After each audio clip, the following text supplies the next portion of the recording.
Baik kakak-kakak semua, selamat pagi. Selamat pagi. Selamat pagi. Oke, Pagi. gimana semuanya? Kabarnya sehat? Agak sedikit buruk. Batuk, pilek, bapil. Gila, bapil. Ada yang sakit, Kak Wira sakit ya? Kak, maaf saya isi ngempu sedikit ya. Nggak ada Ya. yang ngajak anaknya. Ya, dikondisikan saja Kak Wira. Oke, kakak-kakak semua, hari ini kita di modul 1.3, kelanjutan dari yang sebelumnya. Di modul 1.3 ini, sebelum melakukan GMIT, kan kakak-kakak diminta untuk menjawab beberapa soal yang ada pada DLMS. Mudah-mudahan semua kakak-kakak sudah menjawab soal-soal yang di sana. Jadi materi kita hari ini adalah pembelajaran yang berdiferensiasi pada peserta didik. Oke, sebelumnya saya mulai share screen saja ya. Izin untuk share screen. Maaf Kak Nik. Mungkin doa ya. dulu. Oh iya, doa. Nah, kan saya selalu lupa untuk doa. Untuk Kak Pandai mengingatkan ini. Pimpin doa satu orang, siapa? Silahkan kakak-kakak. Siapa yang kuat dulu? Kak Adi, pimpin doa Kak Adi. Oke, siap Kak Nik. Terima kasih atas waktunya. Baik teman-teman, sebelum kita mulai kegiatan hari ini, marilah kita berdoa. Berdoa mulai.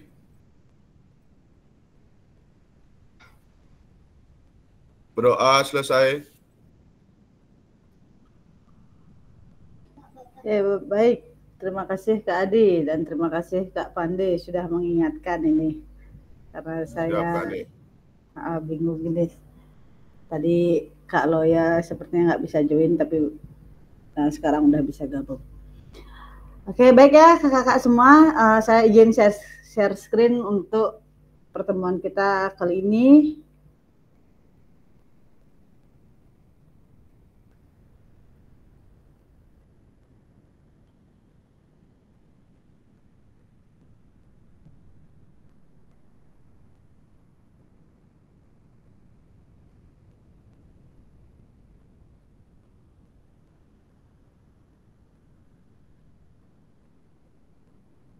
Oke, sudah terlihat ya?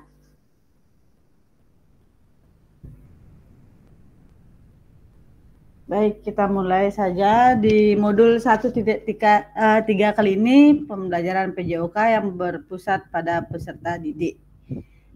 Ya, seperti biasa, saya mengingatkan kembali kesepakatan kita yang bersama, yang di awal pertemuan kemarin sudah kita sepakati. Saya rasa kakak-kakak semua sudah ingat, jadi kita mari laksanakan bersama-sama.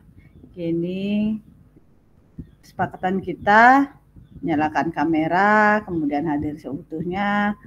Gangguan teknis adalah hal yang wajar ya.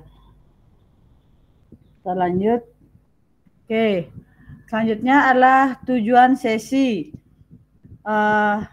Tujuan sesi kita kali ini diharapkan nanti kakak-kakak semua memahami konsep pembelajaran PJOK yang berpusat pada peserta didik. Kemudian yang kedua, memahami minat peserta didik sesuai karakteristik bidang jasmani, sosial, emosional, dan mental sesuai usianya. Yang ketiga, menganalisis studi kasus kegiatan pembelajaran PJOK yang berdiferensiasi. Selanjutnya, agenda kita kali ini. Yang pertama, kakak-kakak semua akan melakukan role play pembelajaran PJOK. Jadi, kakak-kakak akan bermain peran istilahnya. Ya, bermain peran. Akan ada yang menjadi guru, ada yang menjadi peserta didik. Jadi bergantian nanti dengan pasangannya. Dan untuk teknisnya akan saya jelaskan nanti. Kita lanjut dulu agenda yang kedua itu mengasosiasi aktivitas pembelajaran PJOK dengan puzzle aktivitas, kemudian mencocokkan tabel karakteristik perkembangan peserta didik sesuai usia. Yang terakhir adalah menganalisis menganalisis kegiatan pembelajaran PJOK yang berdiferensiasi. Kayaknya kepental ini keluar. Nah, ini tadi agenda yang saya sampaikan. Saya rasa tidak perlu dibacakan lagi. Oke, slide berikutnya. Bagaimana praktik pembelajaran PJOK yang berpusat pada peserta didik itu? Apa yang menandakannya? Oke, ini ada 2 pertanyaan di sini. Kemudian kita next dulu. Nah, sebelum menjawab pertanyaan, mari kita bayangkan sejenak beberapa hal yang mungkin terjadi di kelas kita. Jadi di kelas kakak-kakak semua. Yang pertama, apakah saat ini kita lebih banyak suara peluit sebagai perintah gerak daripada suara guru saat pembelajaran? Yang kedua, apakah saat pembelajaran semua gerak peserta didik harus sesuai perintah atau komando guru?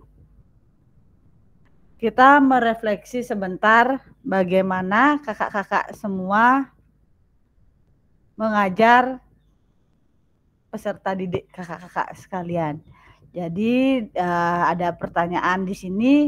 Mari kita renungkan kira-kira bagaimana kakak-kakak semua ketika mengajar di sekolah kakak-kakak masing-masing. Yes, coba siapa kira-kira yang bisa menyampaikan bagaimana kakak-kakak sekalian ketika mengajar di kelas kakak-kakak masing-masing? Apakah banyak suara guru saja yang teriak-teriak, atau suara murid, ataukah peserta didiknya mau berpartisipasi aktif? Kira-kira bagaimana? Coba siapa yang mau berpendapat, menyampaikan pengalamannya istilahnya? Dia menyampaikan pengalaman. Ya, siapa? Silahkan. Kedengaran enggak? Ya, kedengaran Gung De. Silakan Kak Gung De. Izin menyampaikan pengalaman selama mengajar di sekolah.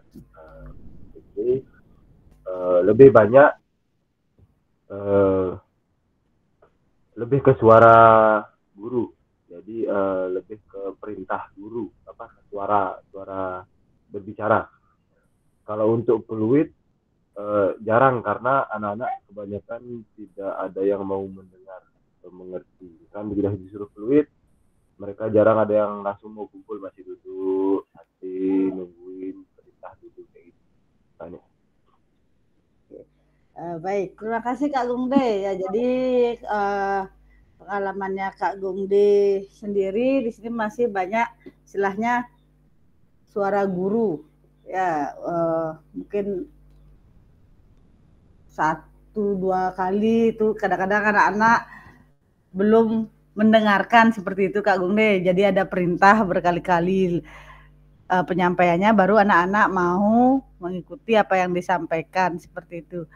Oke, terima kasih Kak Gung De. Mungkin kakak yang lain silahkan. Ada, ini Kak Gung De kan tadi dari SD. Yang SMP gimana? Yang SMP Kak Agus Setiawan ya, SMP kalau nggak salah nih pengalamannya. Iya, terima kasih Kak Ani.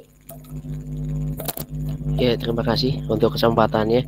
Jadi kalau untuk di SMP itu kita itu fokusnya kadang ke anak-anak. Jadi anak-anak itu nggak fokusnya ke kita. Jadi pada saat di lapangan itu kan anak-anak itu melihat aktivitas-aktivitas, mungkin karena kita di dalam satu lingkungan, itu aktivitas mereka itu malah melihat di tingkat SD-nya aktivitasnya ngapain sih dan sebagainya. Jadi kadang terpecahnya di situ fokusnya. Nah, jadi mungkin tidak sekali dua kali ya kita manggil pakai peluit. Jadi kadang kita itu dalam artian tuh kita teriak kemudian baru kita bisa menegaskan dan menjelaskan bahwasanya pelaksanaan kegiatan itu kita laksanakan di sini tidak dengan memperhatikan sekeliling. Jadi fokus dengan aktivitas kegiatan kita yang kita laksanakan pada saat itu. Jadi seperti itu sih. Oke, baik Kak Agus. Nah, jadi kalau di tempatnya Kak Agus berarti karena dia istilahnya gabung ya, di sana ada SD, ada SMP, kadang-kadang konsentrasi anak-anak tersebut pecah karena memperhatikan kelas yang lain seperti itu. Betul. Ya, memang kadang-kadang kendala kalau sekolah yang jadi satu seperti itu. Nah, jangankan yang berbeda jenjang, kadang-kadang beda kelas saja, beda guru, mereka tidak fokus seperti itu. Oke, terima kasih Kak Agus. Jadi dari tadi yang disampaikan Gung De dan Kak Agus, berarti istilahnya fokus anak-anak masih kurang dan kita harus istilahnya beberapa kali sampai memberikan komando seperti itu ya, agar anak-anak tetap fokus pada kelasnya masing-masing. Oke, kita next ke slide berikutnya. Nah, ini kakak semua ada video dari Cassandra mengenai pembelajaran yang berpusat pada peserta didik. Mari kita simak bersama-sama dulu videonya.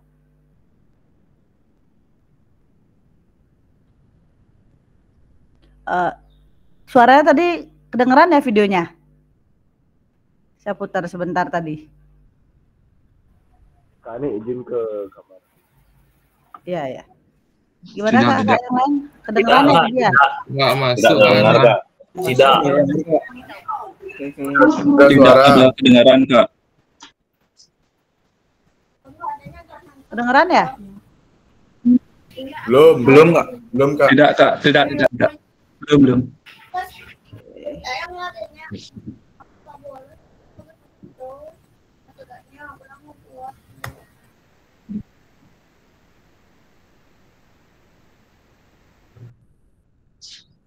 Nggak kedengeran Kak? Nggak ada masuk suara Kak. Nggak ada Kak. Bentar. Apa yang salah ini? Coba saya ulang lagi ya.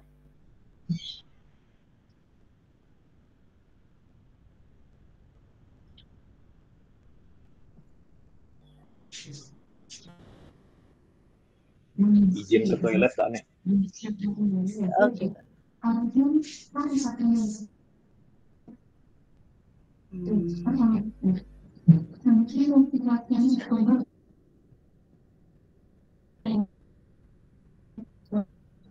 Sebentar Kak.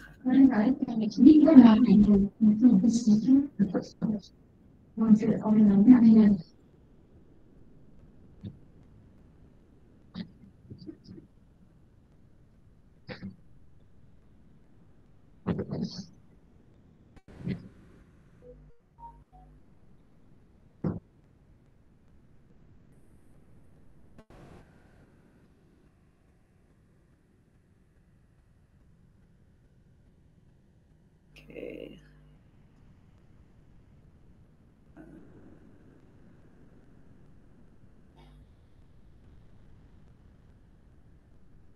Oke, ini audionya nggak bisa ke share nih.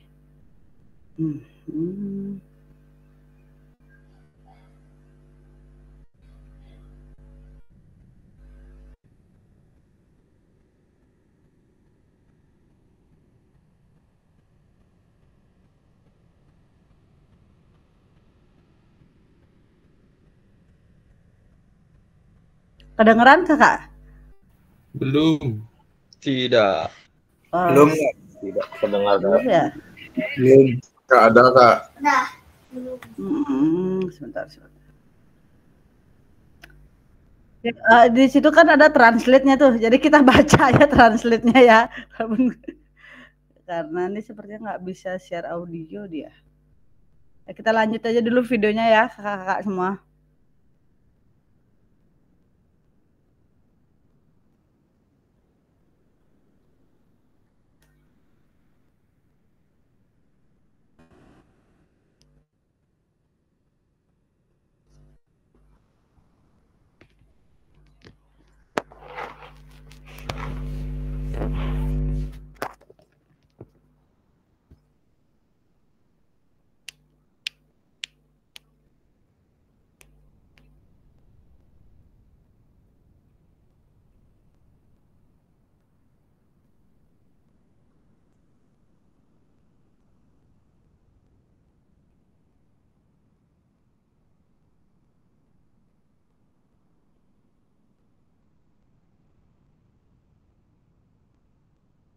Oke, baik.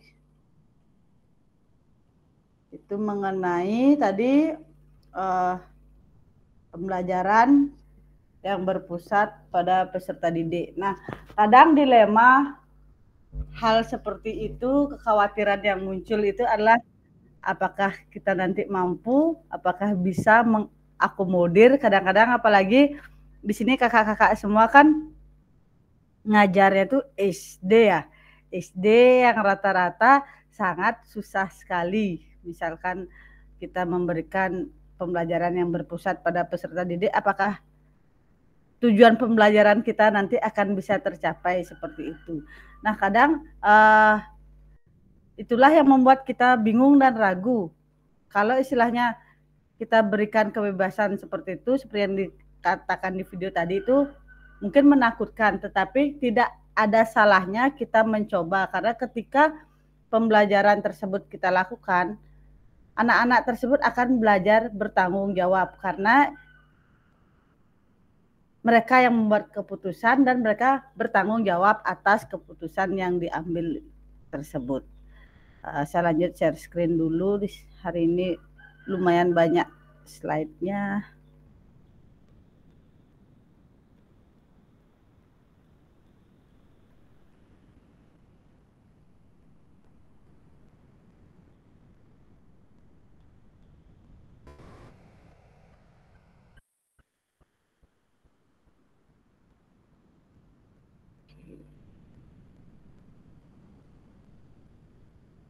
Nah, kita ke aktivitas 1 hari ini, yaitu melakukan aktivitas role play berikut. Ya, kita akan melakukan role play aktivitas pembelajaran. Istilahnya di sini bermain peran ya kakak-kakak semua. Jadi kakak-kakak di sini akan ada yang berperan sebagai guru, kemudian ada yang berperan sebagai murid. Begitu juga sebaliknya. Jadi nanti giliran. Jadi tidak selalu jadi guru, tidak selalu jadi murid. Nanti bergiliran. Saya bacakan dulu. Di sini bisa kakak-kakak lihat. Capaian pembelajarannya adalah peserta didik memahami gerak fundamental. Kemudian tujuan pembelajarannya peserta didik melakukan dan memahami gerak koordinasi dengan benar. Yang kedua, peserta didik mengetahui efek dari latihan yang dilakukan. Yang ketiga, peserta didik dapat menganalisis efek latihan yang diberikan melalui perubahan denyut nadi. Asesmennya melakukan self and peer assessment efek latihan yang telah dilakukan.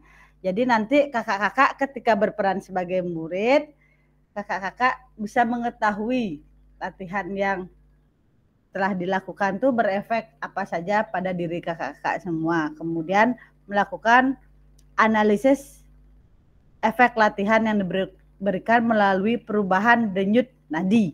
Aktivitas pembelajarannya adalah latihan gerak koordinasi.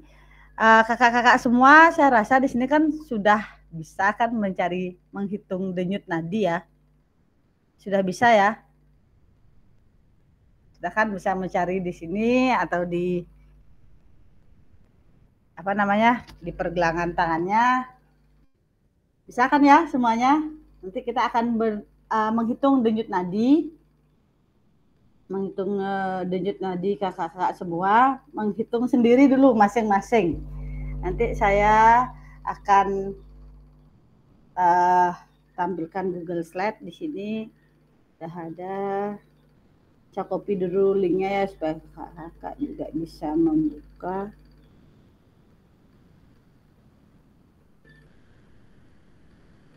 Google Slide-nya.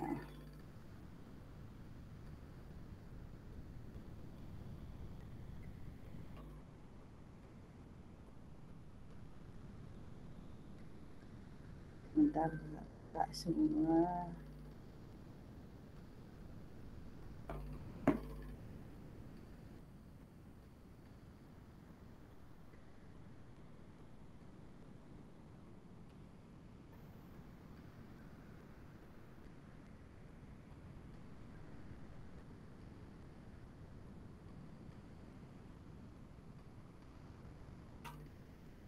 Ya, di kolom chat itu sudah saya copy link untuk spreadsheet-nya.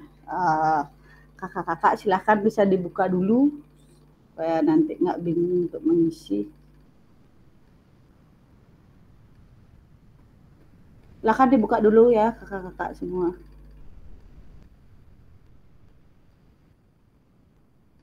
Spreadsheet-nya.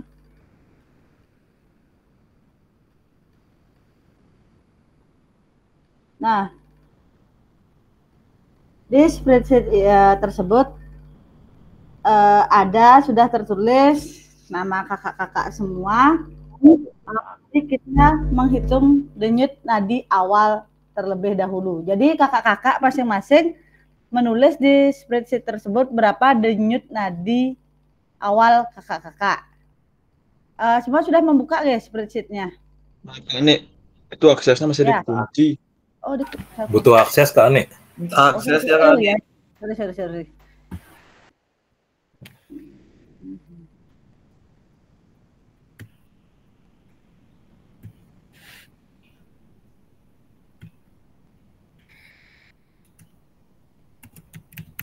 Mbak, silakan bisa di-refresh lagi ya.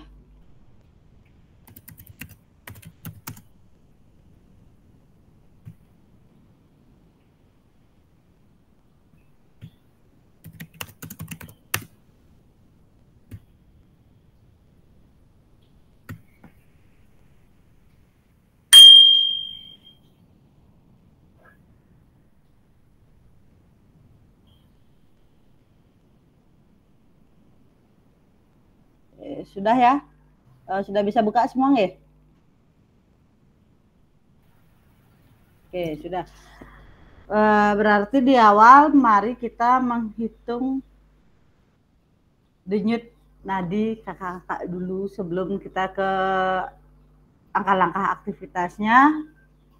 Silahkan kakak-kakak semua mencari denyut nadinya. Nanti saya akan pandu dari sini kapan mulai menghitungnya. Silahkan mencari denyut nadinya.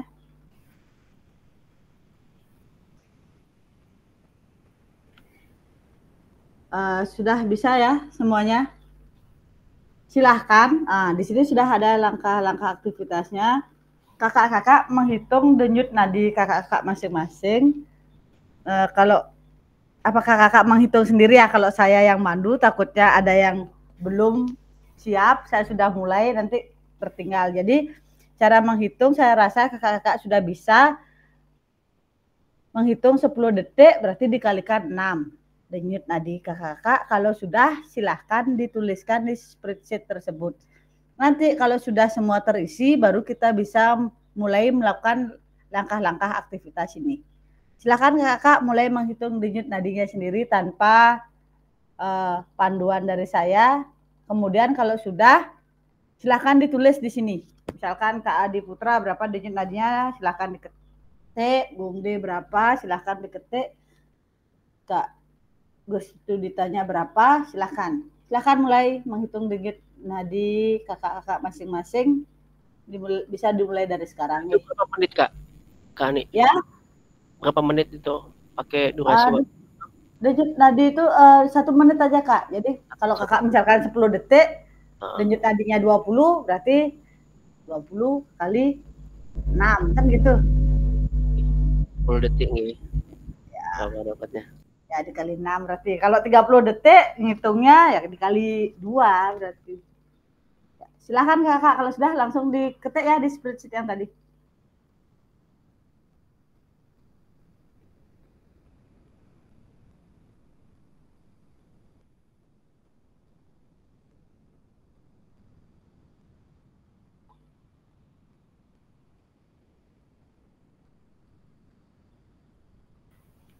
Maaf Kak, Ya. setelannya hanya lihat Pak, Kak, nggak bisa ngetik idenya. Sudah gini tuh, sudah editor kalau nggak salah. Sudah bisa Kak. Sudah, oke. Kak Wira sudah 69, kemudian Kak Pandi 78, oke. Silakan kakak-kakak yang lain ya.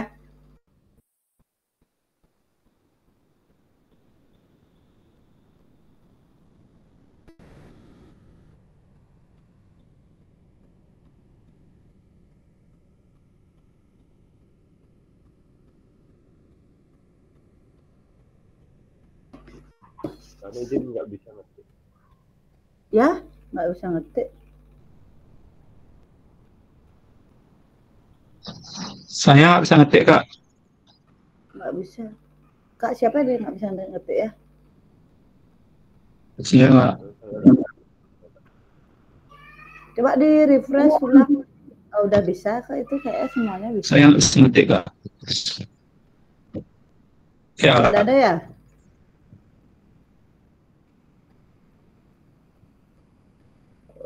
Saya juga nggak bisa Kak. Coba di gini aja Kak, di refresh itu settingannya sudah saya pakai editor Kak, itu semuanya.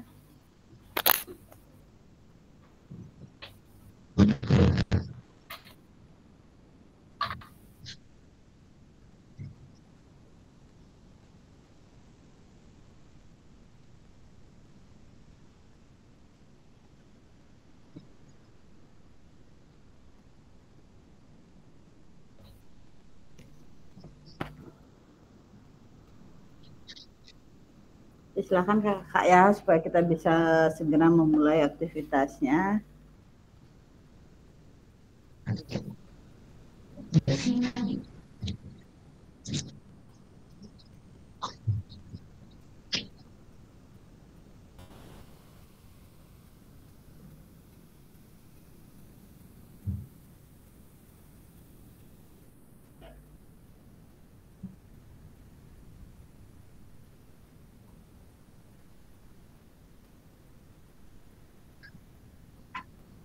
Oke.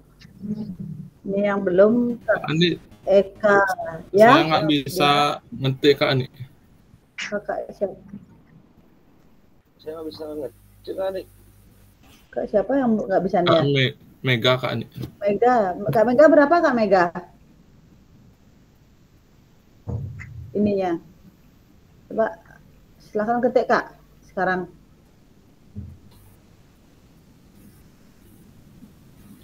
Saya nggak bisa Kak Adik.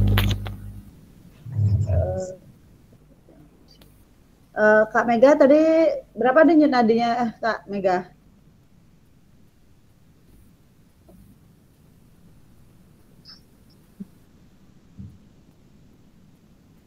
Siapa yang belum ini ya? Kak Ani, saya nggak bisa ngetik. Kak Agus juga nggak bisa ya? Kak Agus berapa denyut nadinya Kak Agus? 84. 84. 84. Bisa kayak sinyal aja itu. Karena kalau ada yang nggak bisa kan semua nggak bisa dia. Kak Dana berapa Kak Dana? Saya udah Kak, saya udah bisa Kak. Oke. Silahkan yang udah. Kendala di sinyal aja itu ya.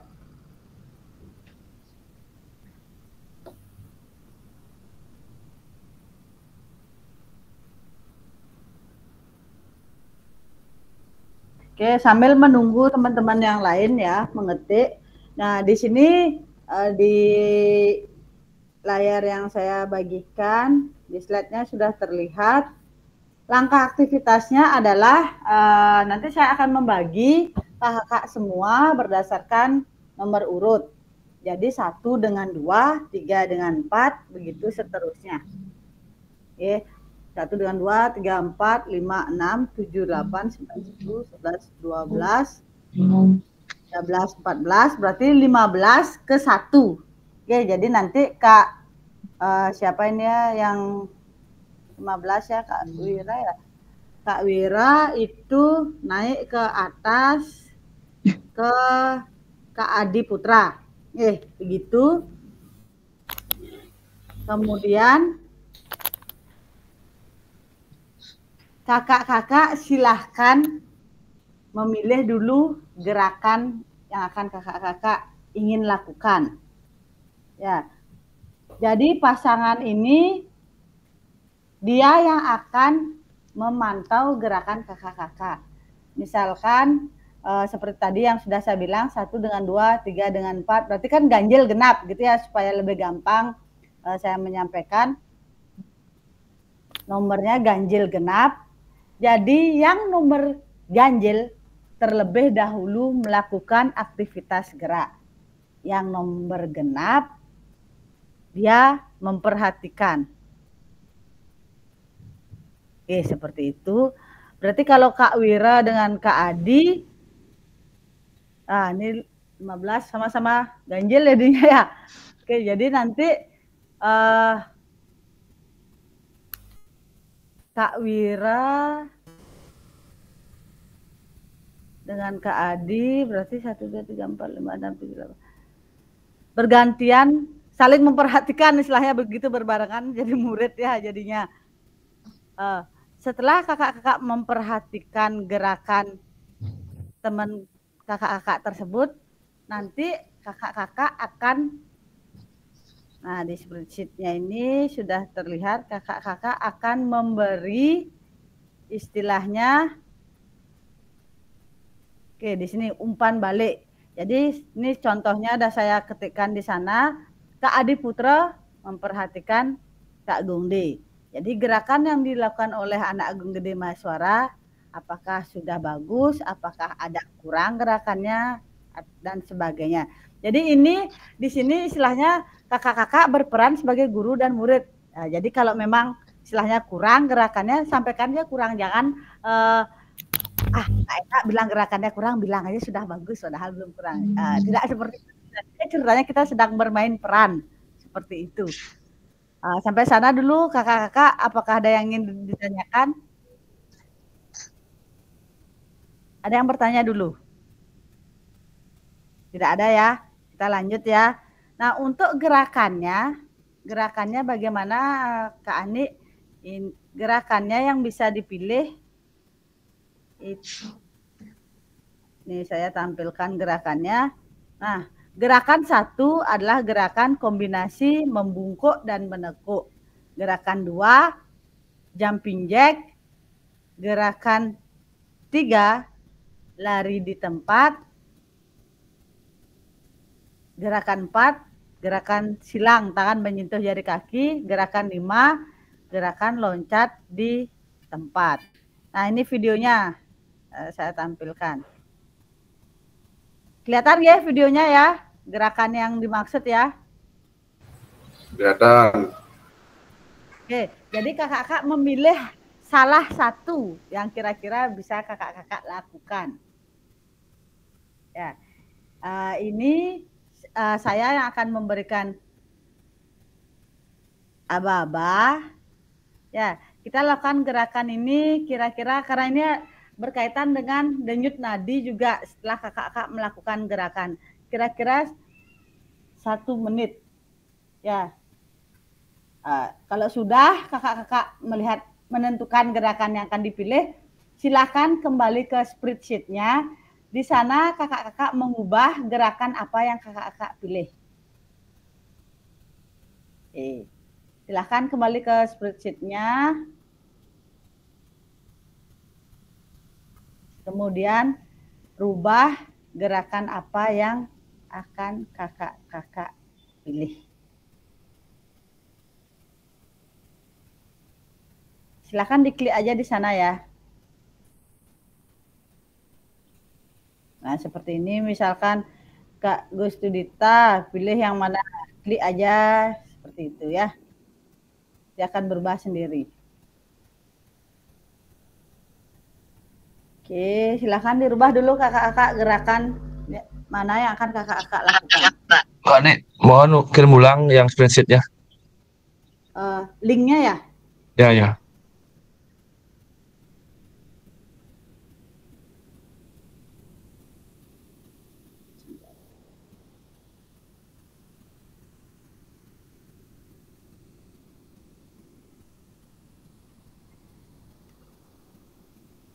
Di kolom chat saya kirim ya.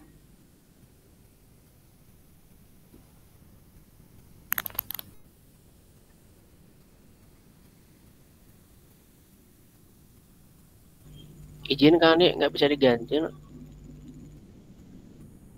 Nggak bisa. Iya. Yang kakak akan melakukan gerakan yang mana ini? Satu Kak Nek. Bagus, satu ya? Iya. Coba saya bantu dari sini ya. Bagus. Tuh, oke sudah. Iya. Kakak yang lain sudah diganti ya? Saya tetap gerakan satu Kak Nek, karena nggak banyak gerak, nggak boleh.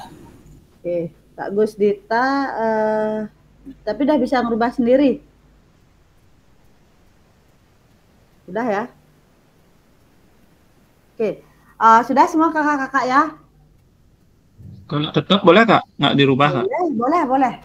Terserah kakak. Boleh. Ini kan ini ceritanya kakak-kakak sebagai murid nih. Nah, makanya gurunya yang memberikan pilihan. Jadi berpusat pada peserta didik, diberikan kesempatan peserta didik memilih sendiri. Oke, kalau sudah, sekarang silahkan 13-14 yang absen. Genap berdiri sampai semua terlihat, karena ini ceritanya akan dinilai oleh teman pasangannya sendiri melakukan gerakannya. Kakak-kakak semua kan udah tahu ya, berarti sekarang kan yang melakukan Kak Adi Putra. Kak Adi Putra dinilai oleh Kak Bunde. Kak Gustudita dinilai oleh Kak Rizky. Kak Eka dinilai oleh Kak Pande, Kak Putra dinilai oleh Kak Mega, Kak Surya dinilai oleh Kak Agus, Kak Suwartane dinilai oleh Kak Agus Budi, Kak Dana dinilai oleh Kak Loya.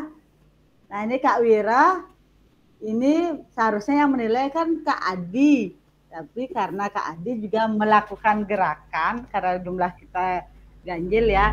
Silakan Kak Wira nanti melakukan aktivitas.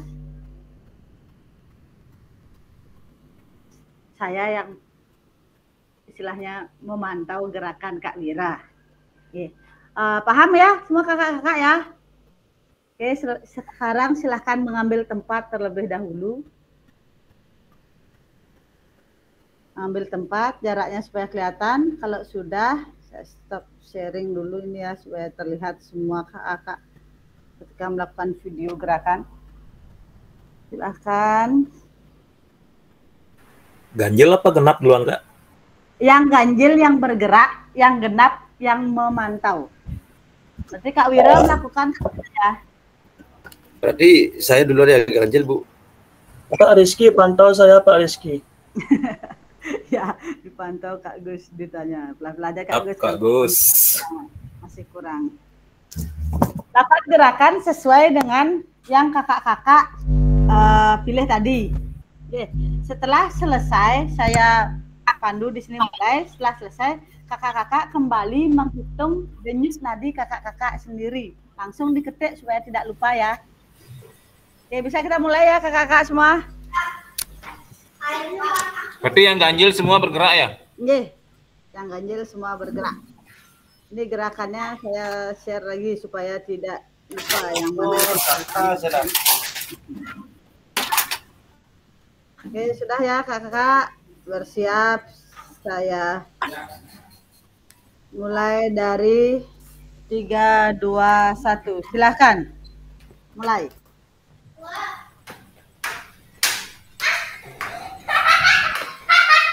Pelan-pelan saja kalau yang lagi nggak bagus kondisinya ya.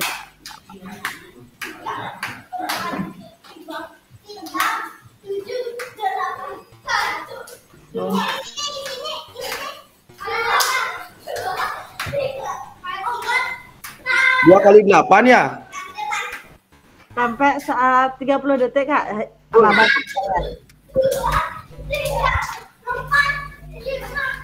Oke, cukup. Oke, cukup. Silakan langsung hitung denyut nadi kakak-kakak sekarang. Kalau sudah, silakan ditulis kembali di spreadsheet-nya.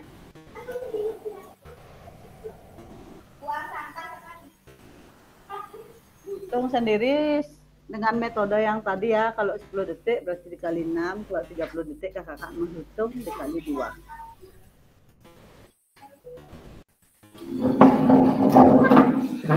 Untuk yang mengamati langsung nanti apa nanti? Nanti aja kakak sekalian.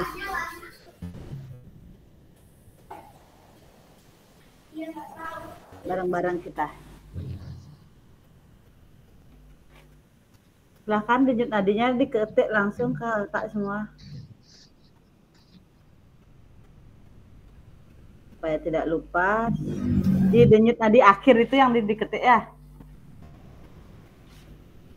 Supaya terlihat perubahannya.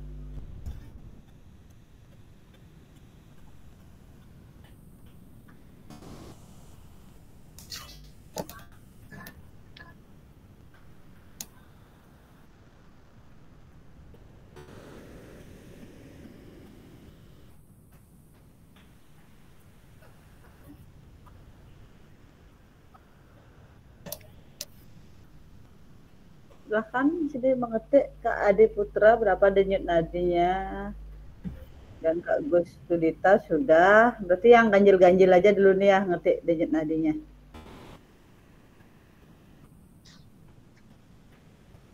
Silahkan diketik karena sebentar lagi giliran kakak-kakak yang tadi melakukan aktivitas akan memperhatikan gerakan temannya.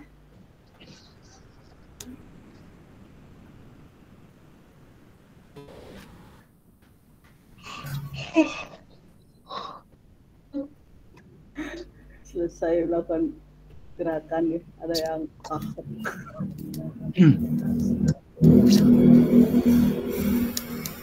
Oke, kalau sudah kita lanjut ke yang berikutnya. Kak Adi belum nih ya denyut nadinya?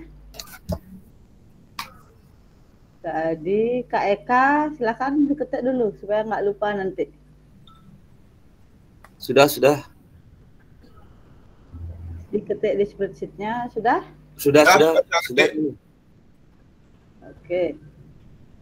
Kenapa Sudah, saya Kak, terus keluar aja Kak? Sekarang gimana Kak? Gimmick-nya? Saya terus keluar aja dari gimmick, terus keluar aja. Sinyalnya Kak Adi mungkin di rumah lagi nggak bagus Kak Adi. Ya dikondisikan aja, nggih, nggak apa-apa. Sekarang silahkan yang genap mengambil posisi bergiliran, yang ganjil memperhatikan. 30 detik dari saya ya. Kak, kalau saya siapa tak perhatiin Kak? Tadi Kak Wira kan harusnya memperhatikan Kak Adi. Tadi kan Kak Adi udah. Kak Wira saya yang memperhatikan. Jadi Kak Wira tidak memperhatikan siapa-siapa sekarang. Oke Kak. Oke, sudah ya yang genap. Oke, kita mulai supaya tidak lama. 3, diingat gerakan pilihan kakak-kakak masing-masing. 3, 2, 1.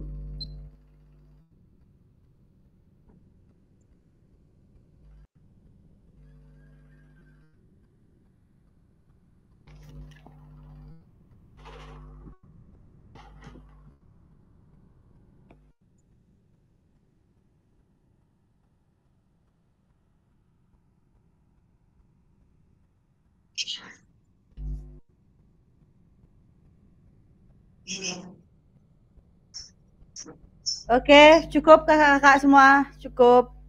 Sekarang silahkan hitung denyut nadi kakak-kakak, kemudian langsung dituliskan di sana.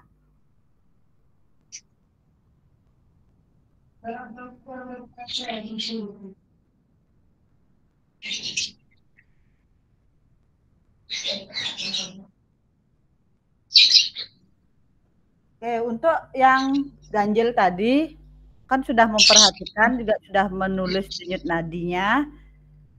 Kakak sendiri sekarang silahkan memberikan umpan balik mengenai gerakan yang dilakukan oleh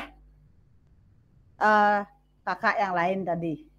Di sini saya ketik dulu contoh template kata-katanya ya.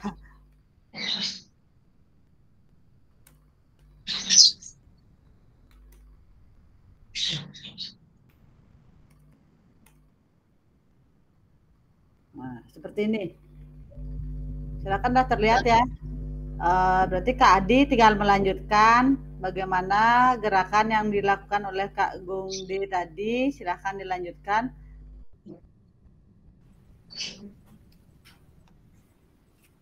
Mohon maaf Kak, teks yang tadi saya kepencet tadi. Teks yang ada di kolom saya itu kepencet jadi hilang ya. Ya, nggak apa-apa. Silakan kakak mulai memberikan umpan balik gerakan yang kakak perhatikan tadi. Kak Wira berarti ini kan tidak ada yang diperhatikan ya. Ya, mungkin tadi Kak Wira sempat melihat salah satu teman, siapa saja boleh ditulis di sana Kak ya, biar nggak kosong. Siapa yang nggak sengaja Kak Wira perhatikan gerakannya, boleh ditulis di sana lagi Kak Wira.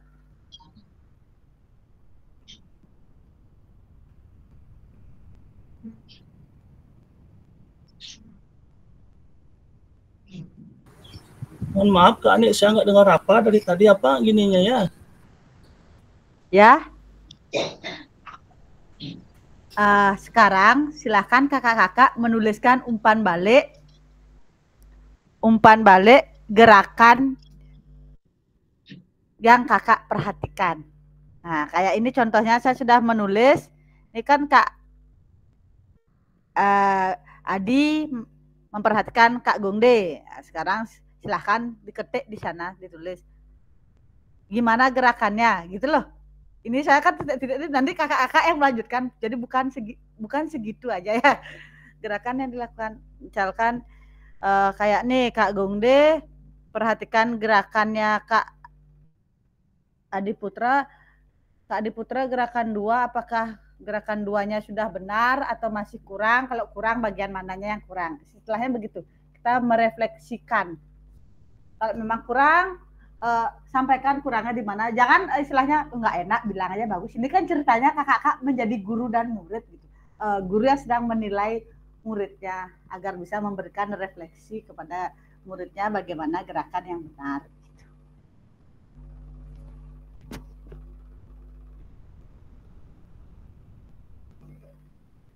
Kami izin bertanya kan? Ya, gimana? Berarti kolom kita itu diketik namanya kan di kolomnya Gongde nanti diketik namanya Kak Adian. Ya, kan umpan balik itu. Oke, yang Kak Gongde ketik itu sudah pas itu karena Kak Gongde kan memperhatikan Kak Adi.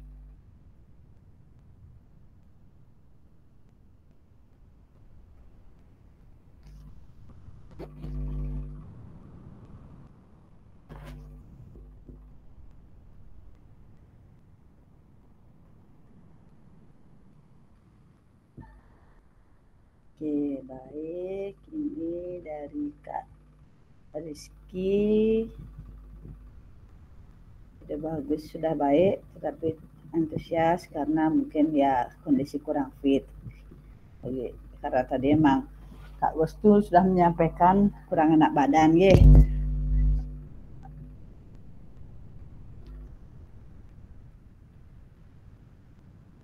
Oke, silakan kakak mulai mengetik supaya tidak lama.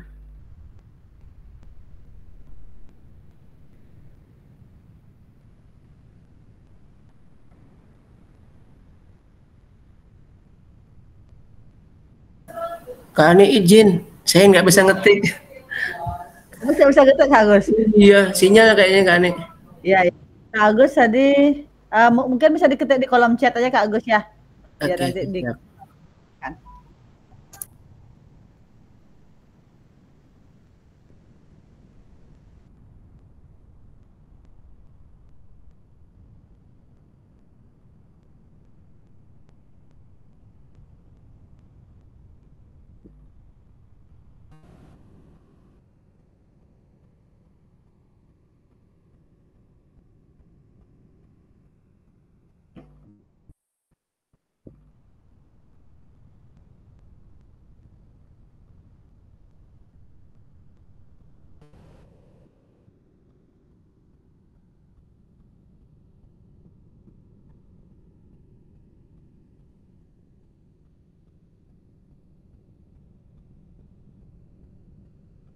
Oke,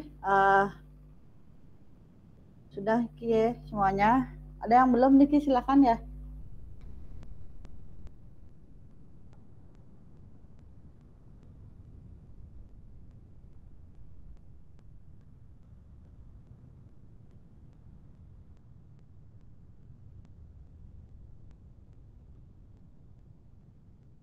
Sebentar ya kakak, ini kayaknya ada kendala di Zoom yang berbarengan.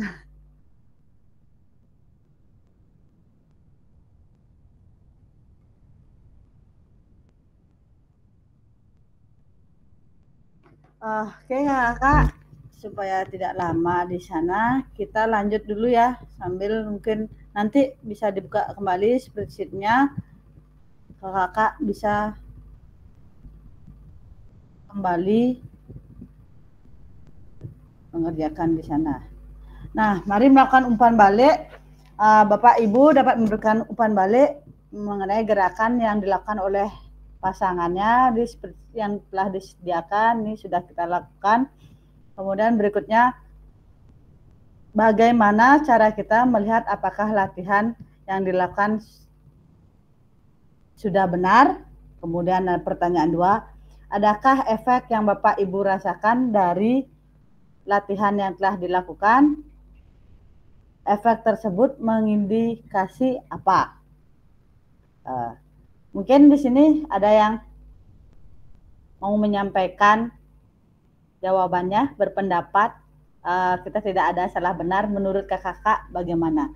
Dari yang kalau pertanyaan 1 ini kan bagaimana cara kita melihat apakah latihan yang dilakukan sudah benar.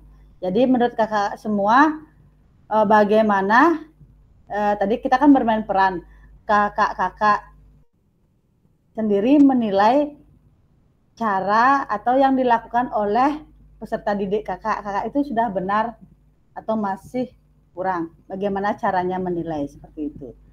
Mungkin salah satu bisa raise hand menjawab.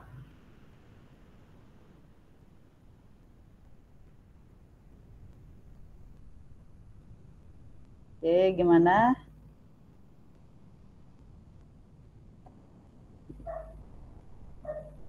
Silahkan, siapa yang mau menjawab?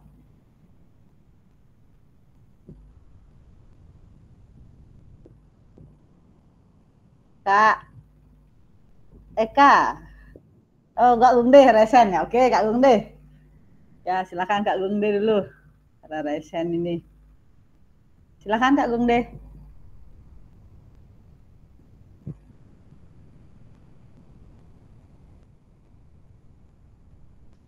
Terus Anik kedengaran, ini kan tadi menilai yang dilihat ya? Iya. Nah, baik, izin menyampaikan terkait gerakan yang telah saya perhatikan dari Kak Puswa Diskutanya, itu gerakan jumping jack. Untuk penilaian saya, itu gerakan yang dilakukan sudah baik dan benar, tangan mengayun ke atas dan ke bawah sesuai dengan gerakan. Lalu untuk kaki dibuka lebar bahu dengan gerakan melompat dengan posisi badan tegak dan kepala tegak. Jadi gerakan yang dilakukan oleh Kak Adi Putranya itu sudah baik menurut penilaian saya. Oke, baik, terima kasih Kak Gunde. Jadi dari yang Kak Gunung sampaikan itu kan setiap gerakan ketika kita meminta peserta didik melakukan aktivitas gerak atau kita akan menilainya, kan kita sebagai guru pasti sudah punya indikator penilaian.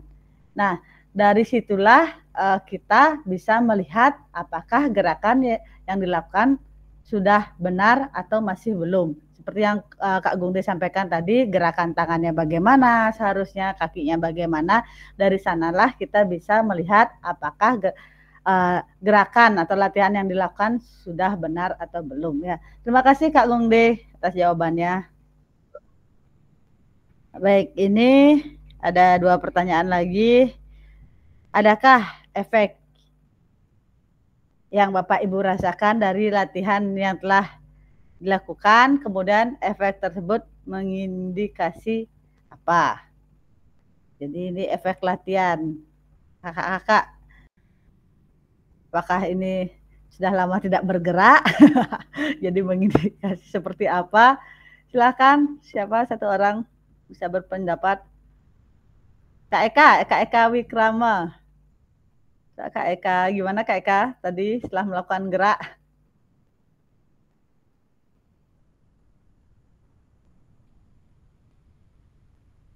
Kak Eka-nya ada ya?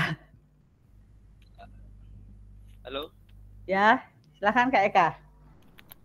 Gimana nih efeknya tadi setelah melakukan latihan gerak?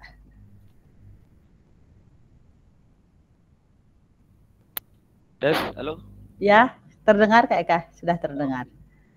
Apakah efek yang Bapak Ibu rasakan dari efek yang tadi saya rasakan itu ya? Halo? Iya, terdengar Kak, terdengar.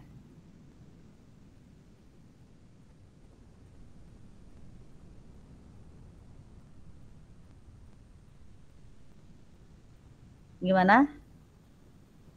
Kak Eka? Macam-macam Bu ya? Coba. Enggak, sudah terdengar. Itu masih ke mute Kak Eka. Halo? Ya, silakan Kak Eka. Efek tersebut mengindikasi apa? Yang tadi saya lakukan dengan lari di tempat. Apa lagi? Di sana kan ada peningkatan denyut nadi. Nah, yang sudah kakak-kakak tulis di sana, dengan peningkatan denyut nadi tersebut, berarti kakak-kakak sudah melakukan gerakan dengan baik. Seperti itu kira-kira Kak Eka nggih? Nggih. Kak Eka, ya. Ya, kakak-kakak semua saya rasa di sini kan sudah bisa menghitung denyut nadinya masing-masing, kemudian juga bisa menghitung denyut nadi maksimal. Kakak-kakak, denyut nadi maksimal itu bisa dihitung dengan cara 220 dikurangi dari usia kakak-kakak masing-masing. Jadi atau usia peserta didik, nanti ketika kakak-kakak memberikan pembelajaran, di sanalah akan mendapatkan denyut nadi maksimal.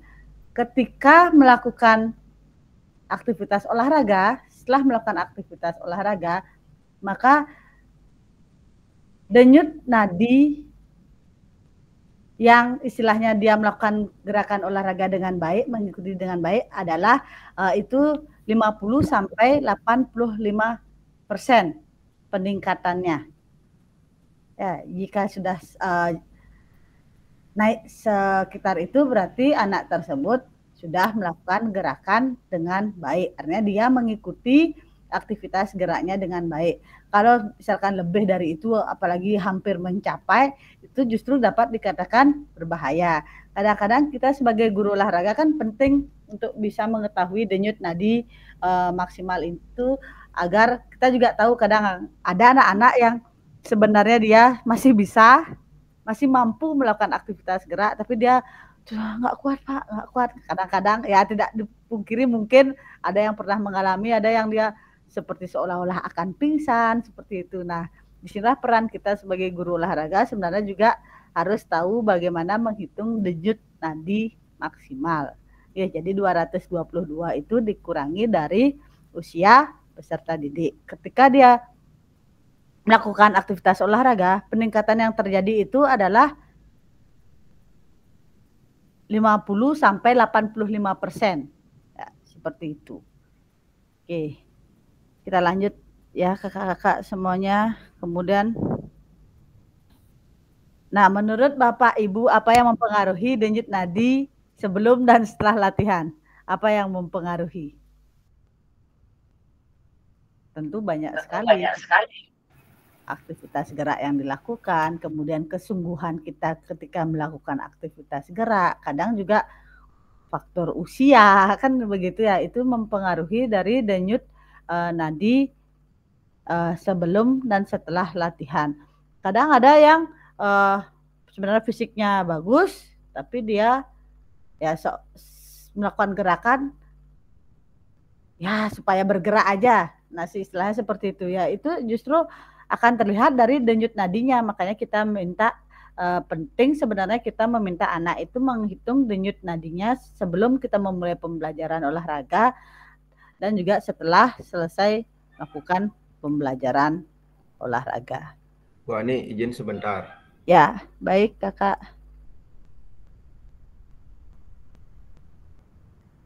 Nah, oke, kita lanjut ke slide berikutnya ya.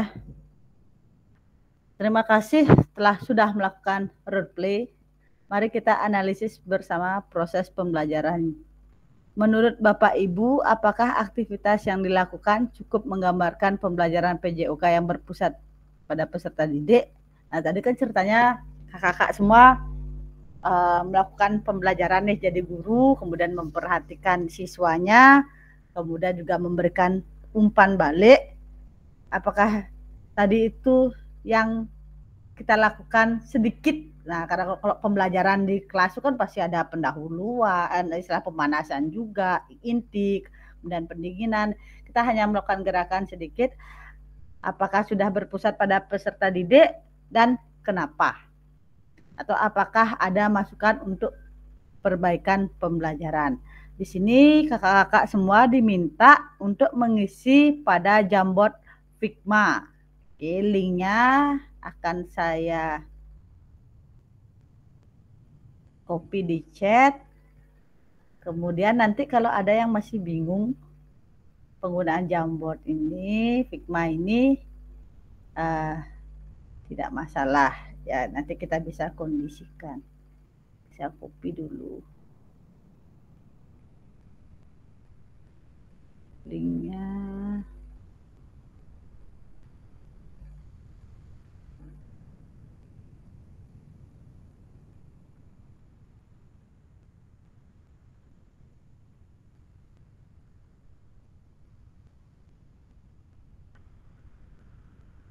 Di chat, silakan coba dibuka dulu ya kalau ada yang bingung nanti kita bisa kondisikan bersama-sama. Oke, itu Jamboard Figma-nya. Silakan kakak coba buka dulu.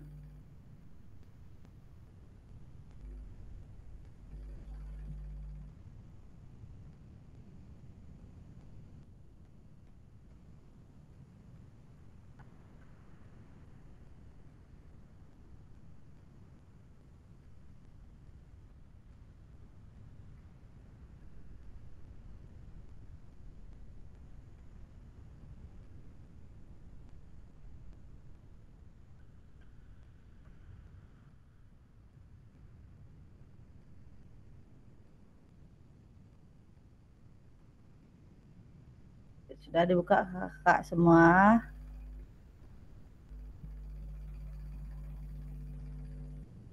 Oke, di sana kakak bisa menuliskan jawaban dari pertanyaan kakak ini. Ya, itu di sana kan ada sticky note itu bisa diklik dulu, kemudian bisa mengetik di sana. Ya. Nanti tidak perlu di sini nama lagi karena itu otomatis sudah akan ada namanya. Kakak ini ada yang narik-narik kursor dari Figma-nya ini. Kira-kira bisa Kak buat di Figma-nya? Atau bingung ini? Masih view only Kak. Masih view only ya? Kalau di saya.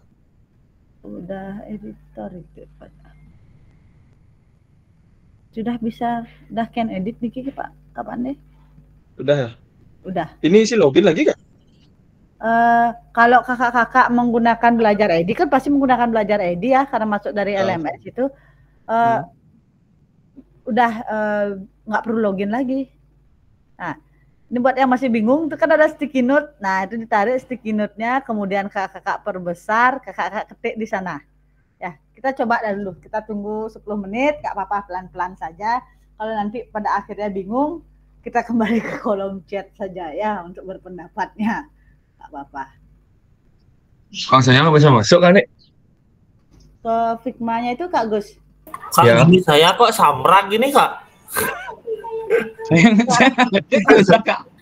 Saya kok harus main login, tangan Kak? semua ke sini, Kak. Ya, gini saya login tapi Adi samrak, Kak. Di sana Ya, memang ada ya.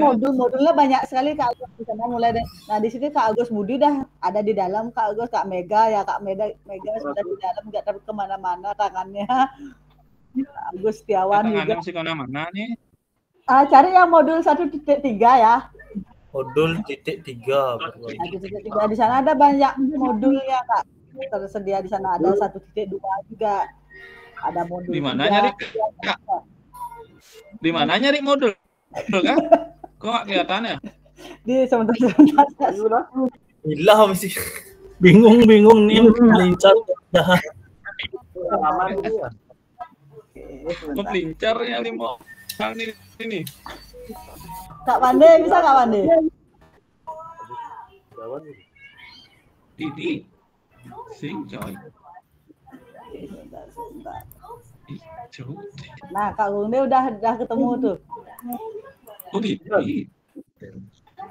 Nah, ini sticky note-nya ini ya. Nggak bisa masuk, Kak. Kak nggak bisa masuk ya. Nah, sticky note yang ini tarik dulu, kemudian bisa mengetik di sana dari pertanyaan tadi yang saya sampaikan. Nah, kayak itu kayak apa? Kak Ani, coba ulang dari awal. Gimana? Ulang dari awal. Di bawah ini kan ada, saya gambar ya, kan ada sticky note Niki Kak Gus. Nah, itu diklik, bawa ke sini, dan mulai mengetik. Itu isi nama, karena kalau sticky note itu siapapun yang narik, di sana sudah langsung ada namanya.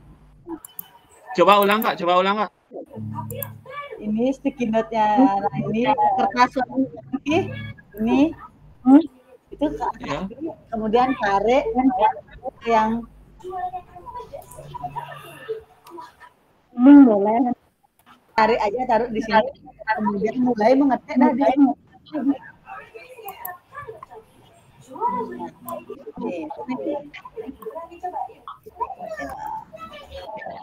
Nyari nggak bisa nih Kak.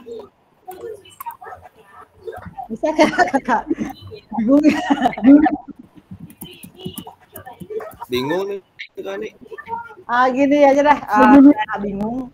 Belajar kembali bersama-sama menggunakan Figma ini. Kita bisa mulai berpendapat di kolom chat. Ya, pertanyaan yang tadi itu mengenai apakah pembelajaran yang tadi Kakak lakukan, role play yang tadi, apakah sudah berpusat pada peserta didik? Kalau sudah, berikan alasannya. Kalau belum, apa masukannya? Oke, saya stop share screen-nya Figma-nya ini agar kakak bisa lihat pertanyaannya ya.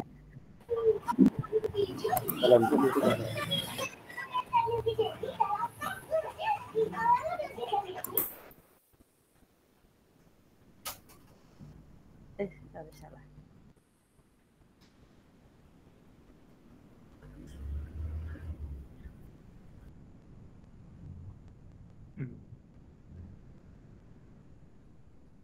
Oke, silakan di kolom chat aja boleh kakak-kakak, nggak apa-apa.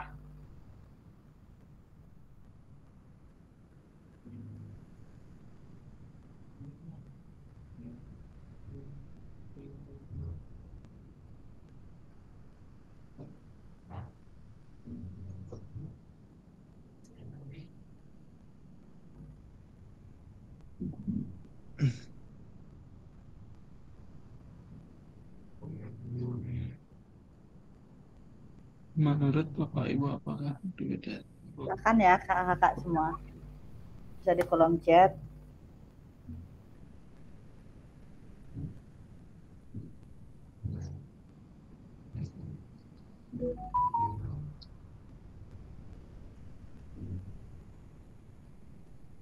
Sudah.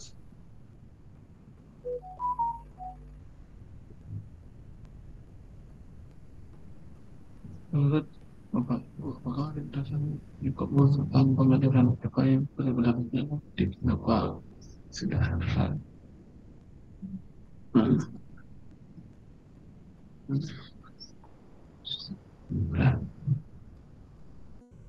Oke, silakan dijawab dulu. Ya, sudah.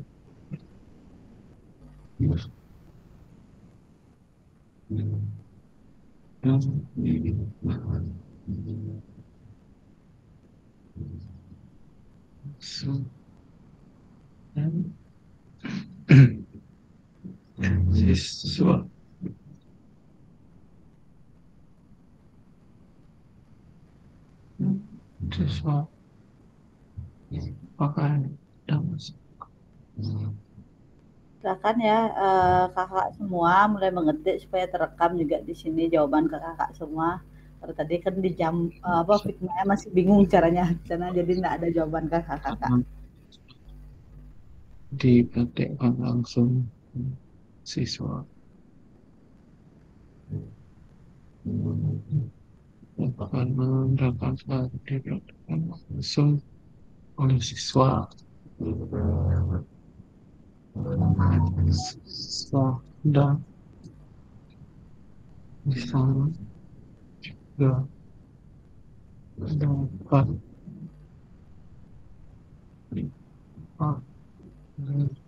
kan yang bisa dipilih oleh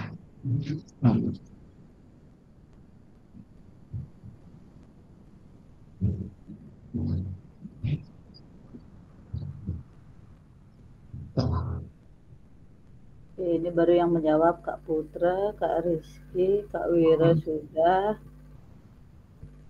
Kak Mega sudah, Kak Pande sudah, Kak Surya Admaja sudah, Kak Suartano juga sudah. Silakan ya, belum ya? Bakal ada masukan untuk berbuat. Bisa baik. Sudah.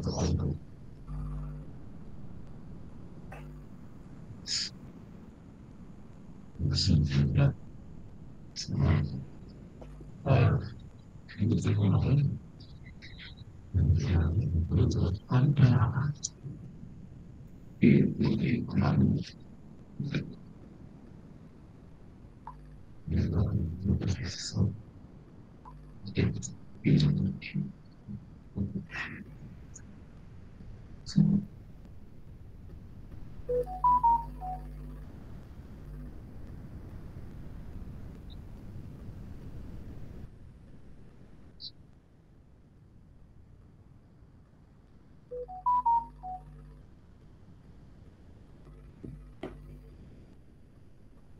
Jadi kakak semua, siapa lagi yang belum ini? Kak Dana, Kak Adit Putra sudah, Kak Agus, Kak Gustu, Kak Gus Budi sudah, Kak Wende sudah. Oke, sambil menunggu yang lain. Kakak tadi sudah menjawab itu. Tuliskan, ini pertanyaan yang berikutnya ya. Tuliskan peran guru dan peserta didik dalam aktivitas yang telah dilakukan tadi. Nah, jadi menurut pandangan kakak, apa peran guru dan peran peserta didik di dalam melakukan aktivitas tadi? Silakan dibuat kembali pada link chat saja karena Jamboardnya tadi, Figma tadi sedikit bingung itu cara penggunaannya. Supaya bisa jalan ya. Silakan kembali menjawab di kolom chat kakak. Di kolom chat silahkan kembali dijawab. Peran guru adalah sebagai Peran guru boleh titik 2, peran peserta didik titik 2, seperti itu. Menurut kakak-kakak. Peran guru sebagai yang guru peran sebagai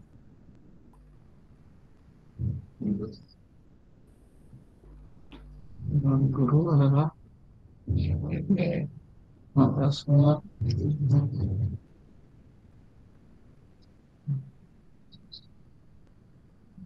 dapat tindakan yang ada di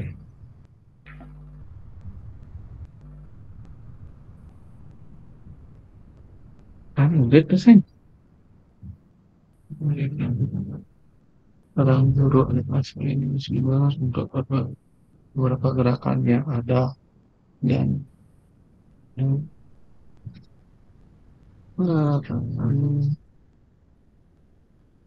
guru juga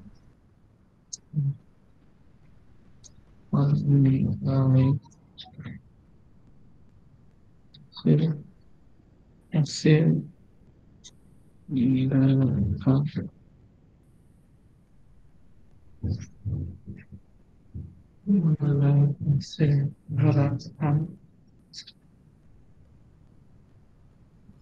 Oke, di sini Kak Surya sudah, Kak Adi Putra sudah.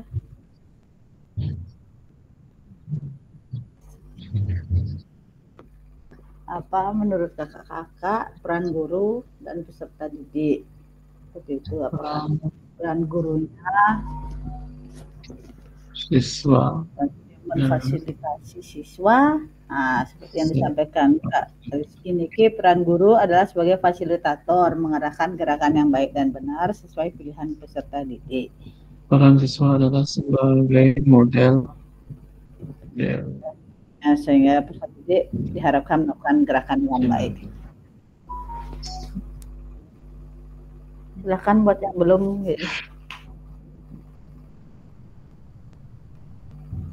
Iya. Aduh.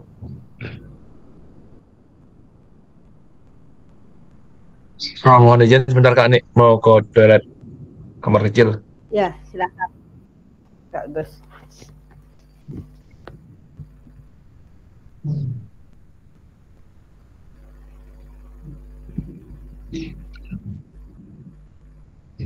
Iya nih.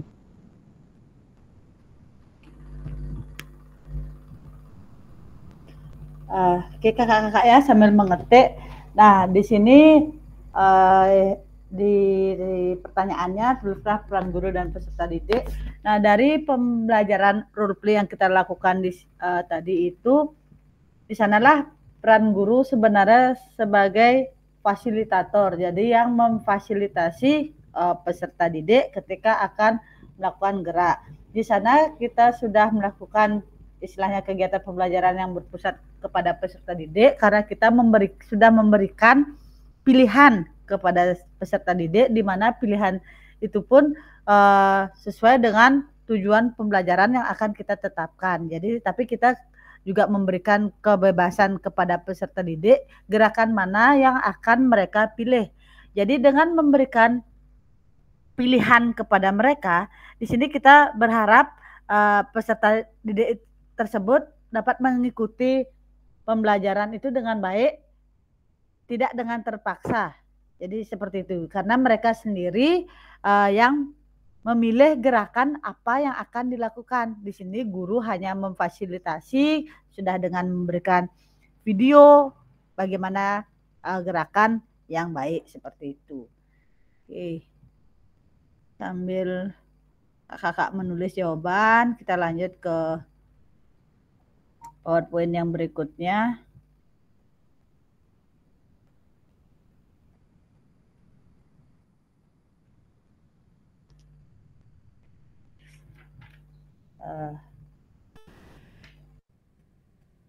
Ya, sama ada yang belum menjawab nih ya, coba saya cek dulu siapa yang belum menjawab di Belum.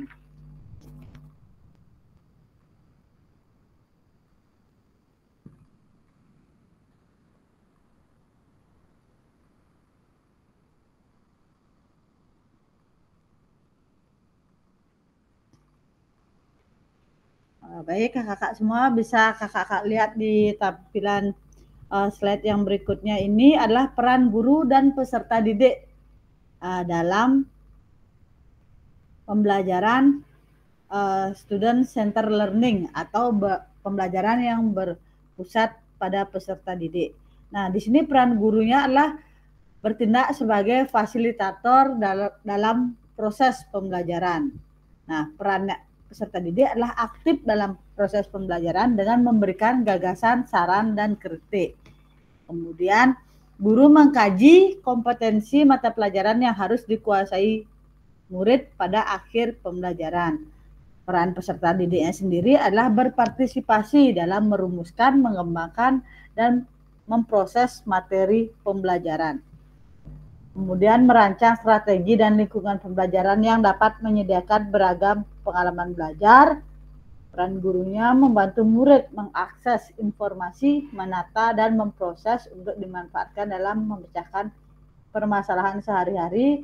Kemudian yang terakhir adalah mengidentifikasi dan menentukan pola penilaian hasil belajar murid yang relevan dengan kompetensi yang akan diukur. Di sini peran peserta didiknya dapat dilihat yaitu mengkaji kompetensi dan strategi pembelajaran yang ditawarkan oleh guru. Nah, jadi karena guru sifatnya sebagai fasilitator di sini ya, mereka bisa mengkaji kompetensi dan strategi yang ditawarkan oleh guru. Kemudian membuat rencana pembelajaran untuk mata pembelajaran yang akan diikutinya. Kemudian yang terakhir, belajar secara aktif dalam kelompok maupun individual dengan cara mendengar, membaca, menulis, diskusi, pemecahan masalah, serta terlibat dalam kegiatan berpikir tingkat tinggi seperti analisis, sintesis, dan evaluasi. Nah, dalam SCL ini guru akan berperan sebagai fasilitator dalam proses pembelajaran. Peserta didik akan dilatih untuk memiliki tanggung jawab atas kegiatan belajarnya dengan panduan guru sebagai fasilitator agar materi, kegiatan, dan pengukuran pembelajaran masih dalam koridor capaian pembelajaran yang diharapkan. Jadi begini, maksudnya di sini itu ketika peserta didik diberikan tanggung jawab, mereka juga tetap harus dalam istilahnya pantauan kita selaku guru. Karena apa? Karena agar pengukuran pembelajaran ini masih dalam koridor pencapaian pembelajaran yang diharapkan. Saya rasa pasti semua kakak-kakak di sini dalam pembuatan modulnya itu pasti ada tujuan pembelajaran yang akan dicapai. Jadi kita memfasilitasi peserta didik itu juga agar mereka tetap dapat mencapai tujuan pembelajaran yang sudah kita tetapkan di awal, jadi tidak melenceng secara jauh. Nah, ini dalam hal ini guru dapat mendorong perkembangan peserta didik karena guru bukan satu-satunya sumber belajar. Seperti misalkan kalau saya sendiri mengambil contoh di tingkat SMP ya. Kalau di tingkat SMP itu kan fase D dia. Fase D itu kalau dulu mungkin ketika K13 itu setiap jenjang dia berbeda. Jadi di kelas 7 mungkin dia belajar teknik dasar, kemudian di kelas 8 dia teknik dasar variasi, di kelas 9 kombinasi dan mulai bermain seperti itu. Tapi kalau di kurikulum Merdeka dan di sini satu jenjang sama dia di fase D. Jadi ketika peserta didik belum mampu melakukan teknik dasar ketika di kelas 7 tadi, itu tidak masalah kita ulang di kelas 8. Jadi istilahnya tidak dipaksakan, mau tidak mau yang sudah lewat sudah selesai seperti itu. Tidak. Dia boleh mengulang di kelas 8 kalau seandainya misalkan pada teknik basket mendribble bola. Di kelas 7 dia mendribble diam di tempat sambil berjalan. Di kelas 8 dia diharapkan sudah bisa mendribble bola dengan berlari, kemudian dengan variasi mengoperkan bola.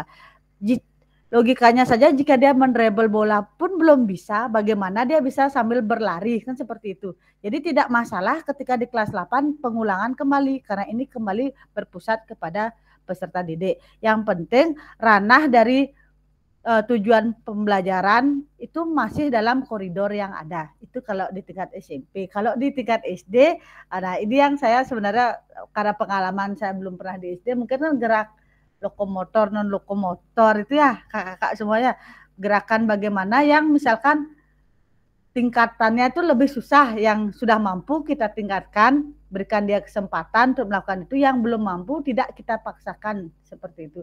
Tapi tujuan pembelajaran itu tetap pada koridor yang sama, kurang lebih seperti itu. Karena kalau anak SD itu kan ada yang mungkin dia cenderung ke visual. Jadi ketika kita menyampaikan saja, misalkan di gerakan, kalau di SD ada kayak gerak silat itu ada ya materinya ya, kakak-kakak yang ngajar SD. Ada Kak. Nah kalau mungkin kita hanya menyampaikan gerakan silat begini ya, mungkin yang bisa atau kemampuannya lebih, dia akan langsung mampu menangkap gerakan tersebut. Tapi yang kurang kan tidak mungkin kita tinggalkan begitu saja. Kita yang istilahnya memfasilitasi bagaimana agar dia paham, mungkin memberikan tampilan visual, memutarkan video seperti itu, bisa kita lakukan hal-hal seperti cara-cara seperti itu. Jadi tidak pukul rata, oh ini sudah bisa, berarti yang lain kita anggap bisa. Tidak lagi seperti itu. Ya, tidak meninggalkan peserta didik yang belum mampu. Jika yang sudah mampu, bisa kita berikan kesempatan dia melakukan gerakan yang lebih kompleks, misalkan membuat rangkaian gerakan. Mungkin dia sekarang kan walaupun anak SD saya rasa sudah rata-rata memiliki perangkat handphone seperti itu ya, walaupun tidak semua tapi ada. Mungkin dia bisa membuat video, kemudian daripada medsosnya dia gunakan untuk hal yang ke arah negatif, kita membantu di sana membuat gerakan silat. Buat yang sudah mengerti silahkan berkelompok membuat gerakan silat, unggah di medsos kalian, nanti Bapak Guru akan nilai di sana seperti itu. Jadi kita juga istilahnya seiring berkembangnya teknologi, ada pemanfaatan teknologi yang bisa kita lakukan seperti itu. Oke, itu Bapak kakak-kakak semuanya kurang lebih. Nah, jenis-jenis pembelajaran student center learning ini ada banyak sekali. Di modul yang saya berikan itu sudah ada sebenarnya kakak-kakak bisa membaca langsung di sana. Ini saya akan tampilkan secara garis besarnya saja dulu. Nah, ini ada 9. Ada small group discussion, role play and simulation, discovery learning, self-direct learning, kemudian kooperatif, kontekstual, problem based learning, kolaboratif, project based learning yang terakhir. Nah, untuk yang tadi yang sudah kita lakukan itu kan dimasuk dia di role play, karena dia di role play dan simulasi itu dia ada pada penggunaan model. Jadi penampilan melalui video tadi sudah ditampilkan, jadi anak-anak atau peserta didik bisa mencontoh dari sana. Jadi dia masuk ke dalam role play and simulation,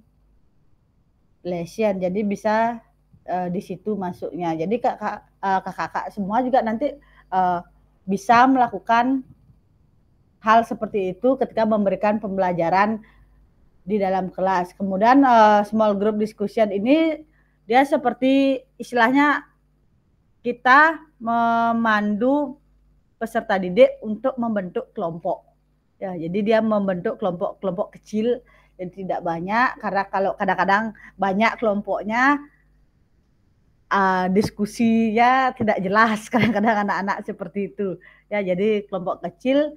Kemudian discovery learning. Discovery learning ini adalah memberikan tugas belajar. Jadi memberikan tugas belajar. Tapi ini jenis-jenis pembelajaran ini mungkin ada yang tidak bisa diterapkan di kelas kakak-kakak semua, karena kan apalagi kelas SD, kelas bawah itu kalau kita kasih discovery learning susah kan seperti itu.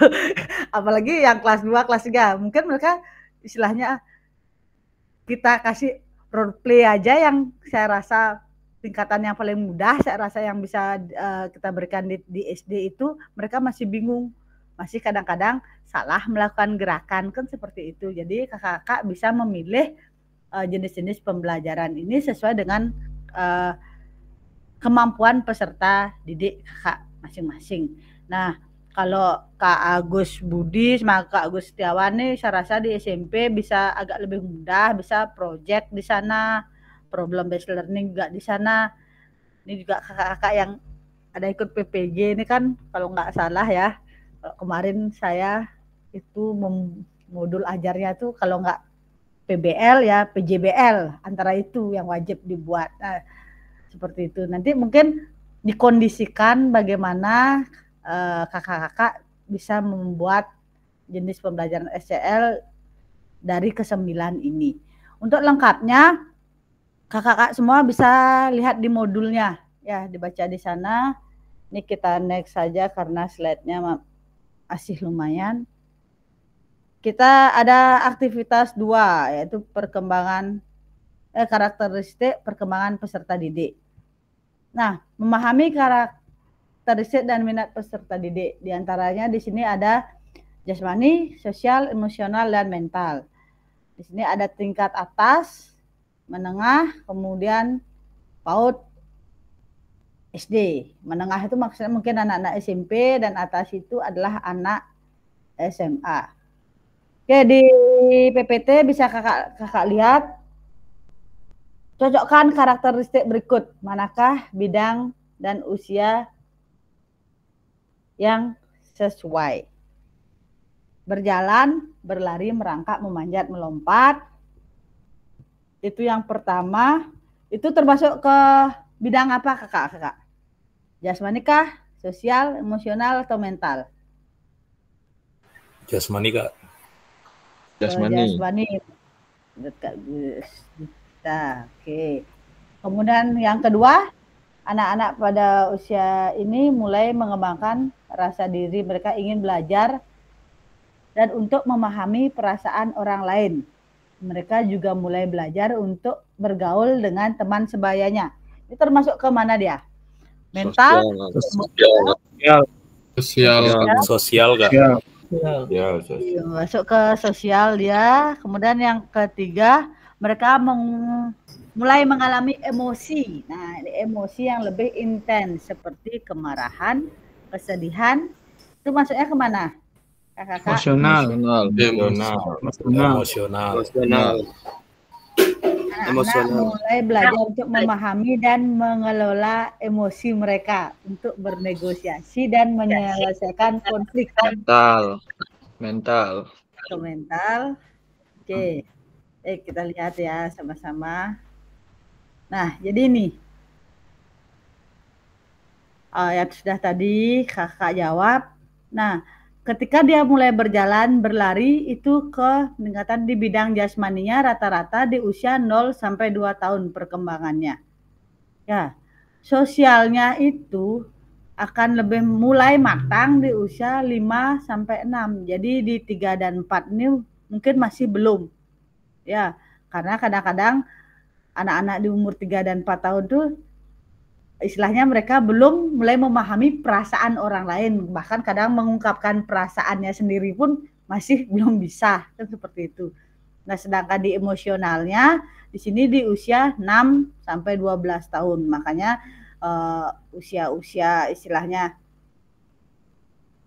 mulai istilah tekanan dari teman sebaya, tantangan sosial dan sebagainya itu kadang-kadang di usia segini ini kan usia SD itu ya, sudah mulai dia di emosional dan mentalnya.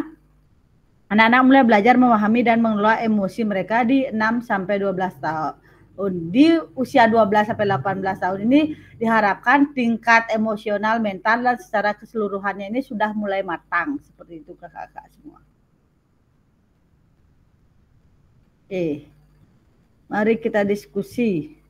Apa pentingnya guru mengetahui karakteristik peserta didik? Bagaimana cara mengakomodasi berbagai karakteristik dan minat peserta didik dalam pembelajaran? Kak Ani, izin sebentar belakang Kak Ani. Ya, siap, silahkan. Mungkin ada kakak-kakak yang mau berpendapat, silahkan. Boleh raise hand.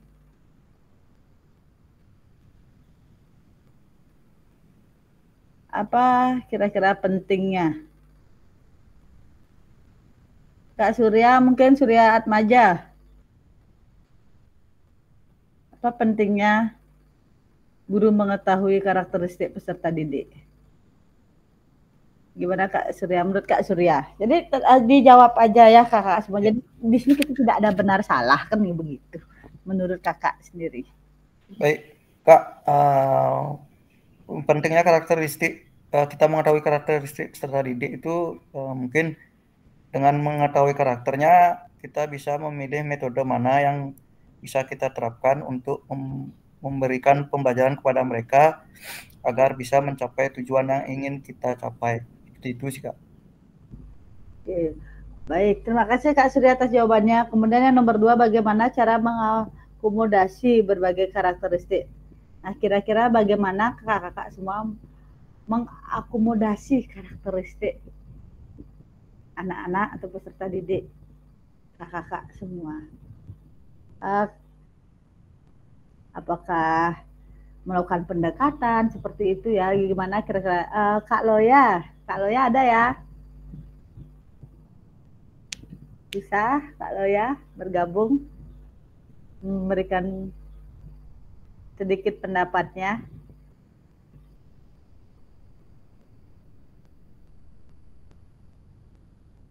Kak Loya ini bisa ya? Kakak ya agak tidak bisa open mic ya.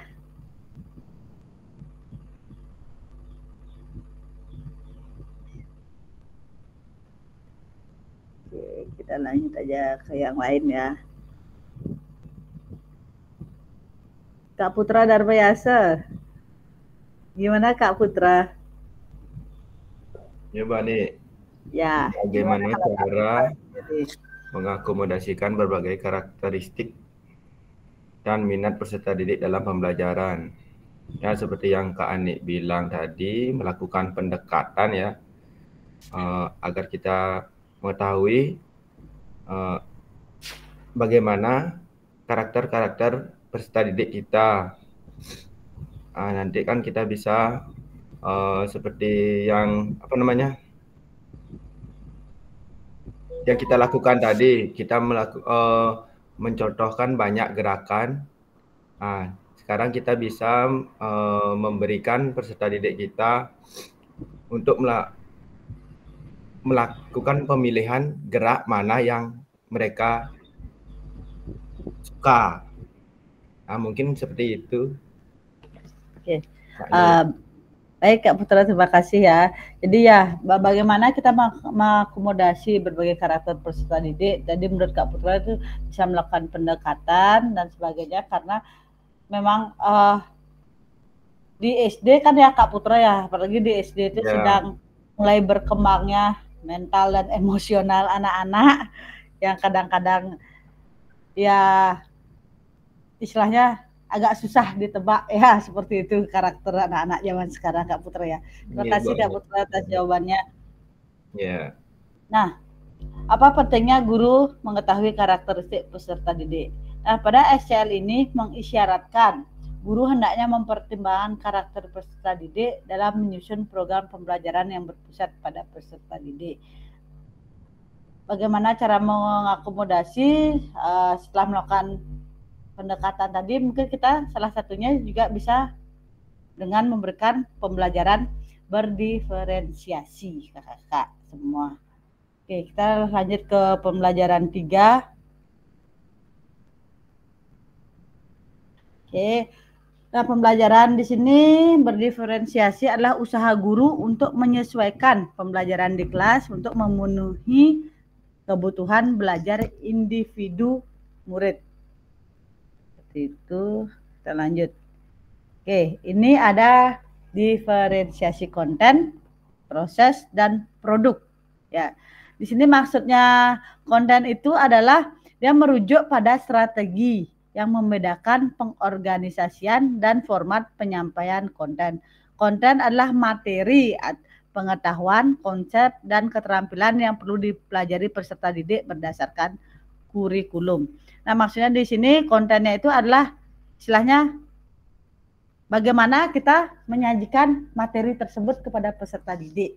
Ya, misalkan kalau ada anak yang tadi sudah saya bilang kalau dia memang lebih bisa cukup dengan audio, dia mendengarkan dari kita ceramah dan sebagainya dia sudah bisa, ya kita bisa hanya mendengarkan ceramah. Tapi jika ada yang kurang, kita bisa menyiapkan konten apa? Menyiapkan video untuk anak-anak tersebut bisa saksikan agar mereka lebih memahami apa tujuan pembelajaran yang ingin kita capai seperti itu. Kemudian diferensiasi proses di sini adalah merujuk pada strategi yang membedakan proses yang harus dijalani oleh peserta didik yang dapat memungkinkan mereka untuk berlatih dan memahami konten. Nah, dari kalau pengalaman saya sendiri ini adalah membedakan proses yang dimaksud itu adalah saya kalau jika mengajar itu selalu membentuk kelompok. Di kelompok yang di sini yang dimaksud bukanlah untuk membeda-bedakan istilahnya, tapi di sini bisa juga membantu apa yang akan kita berikan kepada anak tersebut. Karena kadang kalau jika anak tersebut sudah mampu seperti itu, tapi kita memberikan proses yang sama dengan anak yang belum mampu, dia cenderung akan jenuh. Seperti itu.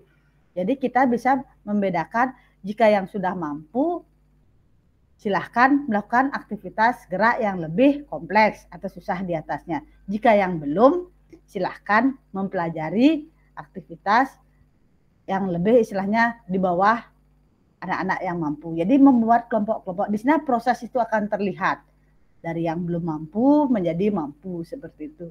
Nah, jika diferensiasi produknya ini adalah merujuk pada strategi yang membedakan produk hasil belajar murid, hasil latihan, penerapan, dan pengembangan setelah apa yang akan dipelajari. Jadi produk ini juga tidak hanya berupa, kadang kita produknya tuh barang gitu. Tidak, hasil gerakan, hasil belajar peserta didik itu pun bisa disebut dengan diferensi produk mereka seperti itu. Karena ada misalkan role depan, ada anak-anak yang sudah sempurna melakukan, jadi hasil belajar murid itu di gerakan tersebut sudah terlihat sempurna. Jadi kalau ada yang belum, apakah dia sudah bisa berguling, tapi masih ada yang serong kanan gulingannya, kadang serong ke kiri atau gulingannya kurang. Nah, dari situlah disebut diferensiasi produknya. Oke, kita lanjut kakak-kakak ya, untuk lengkapnya bisa kakak-kakak cek lagi di modulnya supaya tidak jauh nih waktunya. Oke, yang terakhir yaitu setelah sesi ini unggah hasil refleksi modul di 1.3 di LMS. Gunakan pertanyaan refleksi untuk menulis refleksi Anda. Itu nanti setelah kita jimit ini, kakak-kakak silahkan kembali membuka LMS-nya. Ya, saya mengingatkan kembali, tidak lupa saya ingatkan untuk selalu mengecek due date setiap soal yang ada di LMS. Kemudian jangan sampai salah ya. Kemarin ada beberapa kesalahan, jadi bukan di peserta ini saja, peserta yang lain pun dia akan mengunggah tugas 1.3, tapi yang diklik modulnya adalah 1.2. Padahal 1.2 sudah dikumpulkan. Nah, dia mengunggah kembali itu, nah itulah sistem ya di luar kendali saya. Itu dia akan kembali terlihat sukses, tapi akan terlihat terlambat. Padahal di awal itu kan sudah dia tidak terlambat mengunggah. Karena dia mengunggah kembali, istilahnya salah tempat dia mengunggahnya, itu dia akan tetap terlihat terlambat seperti itu. Ya, jadi jangan sampai kakak-kakak semua terlambat mengumpulkan tugas dan jangan sampai salah mengunggah tugasnya. Jadi dicek kembali modul kita yang mana tugasnya yang mana, itu yang akan diunggah. Kemudian kita supaya tidak lupa, ini akan ada Zoom itu kebetulan terkena di tanggal hari Jumat di Penampahan Kuningan.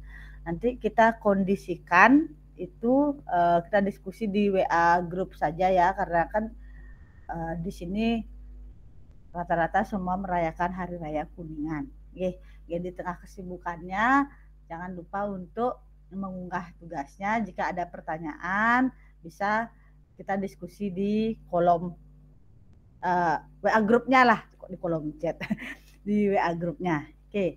Nah, pada akhir sesi ini diharapkan kakak semua memahami konsep pembelajaran PJOK yang berpusat pada peserta didik, kemudian memahami minat peserta didik sesuai karakteristik bidang jasmani, sosial, emosional, mental, dan usianya. Jadi masing-masing kan di sini kakak-kakak semua berbeda dia minat peserta didiknya. Kayak yang SMP kan pasti beda dengan anak-anak yang SD. Mungkin juga yang SD karena tingkat karakteristik sosial mentalnya lebih bagus, bisa di atas teman-teman yang lain, teman di kelasnya yang lain, itu tidak masalah. Kemudian menganalisis studi kasus kegiatan pembelajaran PJOK berdiferensiasi. Itu yang kita harapkan setelah pembelajaran ini. Untuk lebih lengkapnya kakak semua ya bisa lihat di modul, itu lengkap ya. Baca-baca aja modulnya nanti. Kemudian saya mengingatkan lagi ya, sekarang sih masih libur. Jangan lupa tugas videonya nanti. Takutnya terlanjur lewat, kemudian sudah due date pengumpulan video. Untuk kita di gelombang kedua kalau nggak salah itu di akhir bulan Oktober, tanggal 22 sudah yang terakhir. Ya, ini kan minggu depan anak-anak sudah mulai sekolah, jadi itu kakak bisa kondisikan pembuatan videonya. Kemudian diharapkan videonya itu karena kakak-kakak sudah mendapatkan pembelajaran berdiferensiasi ini, SCL ini bisa menerapkan hal itu. Karena videonya ini juga akan tetap kita gunakan nanti ketika kita akan tatap muka di tanggal 28 Oktober. Jadi kita akan bersama-sama menelaah video yang sudah kakak-kakak buat. Oke, kemudian, nah terima kasih. Oke, langsung tepuk tangan semua. Oke, baik ya, ini slide terakhir kita. Oke. Ya. Oh, Kak Putra Darwiasa ada yang ditanyakan itu apa kepencet itu? Kak, izin Bu Ani. Kak ini gini, kan tanggal 4 lagi kita ada kelas. Nah. Kebetulan tadi ada info tanggal 4 tuh saya ada gini Kak Ani, orientasi, tapi belum diumumkan gininya jamnya. Oke, ya. Ya itu juga tanggal 4 itu kan penampahan kita ya, penampahan. Nanti kita kita bisa, itu hanya kita 1 JP Kak, nanti tanggal 4, jadi cuma 45 menit, tidak lama. Apakah mau dimajukan jadi besok saja supaya penampahannya kita aman, atau di pas penampahannya itu tapi di waktu-waktu senggang. Nah, seperti itu. Kalau saya sih boleh besok dimajukan, itu kan hanya 45 JP, jadi tidak lama seperti sekarang. Ya nanti kita kasih lagi di WA grup saja ya. Ya Kak Ani. Oke, baik. Ini karena slide terakhir, sebelum saya tutup, apakah ada yang bertanya dulu mengenai sesi pembelajaran kali ini? Izin Kak Ani. Ya. Oke, Kak Agus gimana Kak? Ini kan setelah kita Gmeet ini kan kemudian nanti ada tugas di 1.3, titik D dan titik 3. Nah, itu tugasnya itu kita tulis dengan modulnya sesuai dengan itunya Kak ya. Yang pembelajaran diferensiasi dalam PJOK. Itu betul ya? Ya. Sesuai dengan biasanya tugasnya itu selalu berkaitan dengan modul yang kita pelajari Kak. Nanti saya akan cek.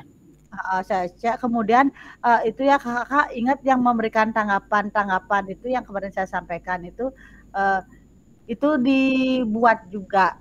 Kakak kadang ada yang belum mengetik di sana, yang kayak komen-komen di Facebook gitu loh.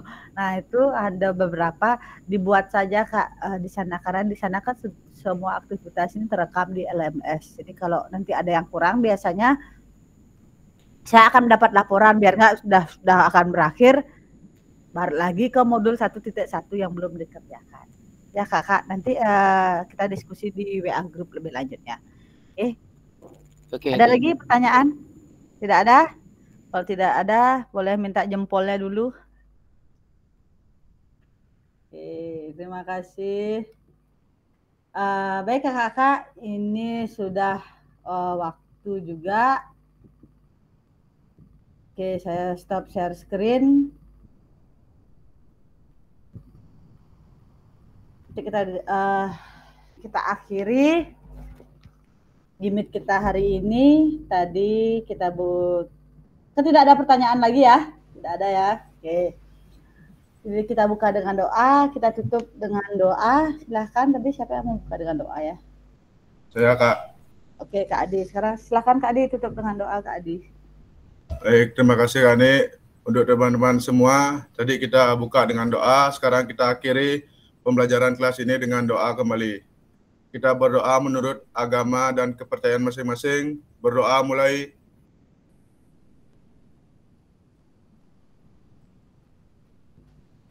Berdoa selesai. Oke, kita sesi foto dulu ya Kak semua. Kak Pande, mana Kak Pande? Tolong Kak Pande ya. Oke, silakan Kakak foto gaya bebas aja, terserah Kakak. Oke. 1, 2, 3. Oke, terima kasih. Saya stop record dulu.